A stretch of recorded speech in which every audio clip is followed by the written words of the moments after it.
We woke up this morning to the news that a $1 trillion bailout package had been approved by the European Union, and it sent stocks soaring all around the world. Not only did the EU and IMF agree to open up its coffers, but even the U.S. Federal Reserve agreed to extend a line of credit to Europe overnight.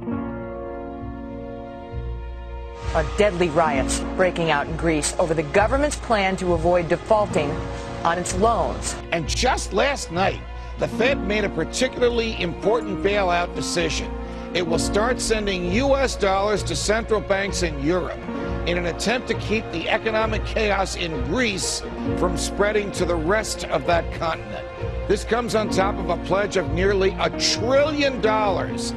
Could this kind of thing happen here? Could what we're seeing in Greece and California happen on a nationwide basis here? Absolutely. There's going to be anger and there's going to be riots in the streets as well. But this is all a consequence of the fact that why and how do governments spend like this?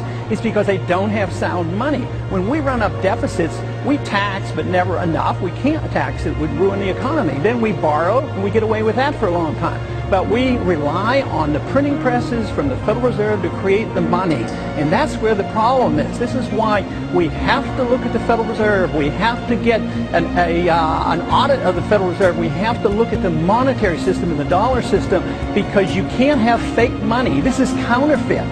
Quigley reveals that these men aim to create a world system of financial control in private hands, able to dominate the political system of each country and the economy of the world as a whole. It may resolve itself in some type of a global currency crisis.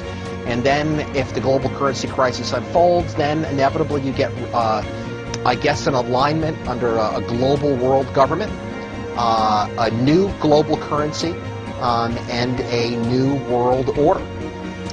So we may be moving towards that. I think that a kind of orderly progression towards using other reserve currencies, maybe the creation of one by the IMF, is something that, whether the U.S. likes it or not, I believe is likely to happen. Now the UN is backing a plan to change all of that and create a new global currency. We're actually quite open to that suggestion, but you should think of it as rather evolutionary, building on the current architecture, rather than moving us to global monetary union. Good evening, everybody. President Obama and British Prime Minister Gordon today calling for a new world order to tackle our global economic crisis.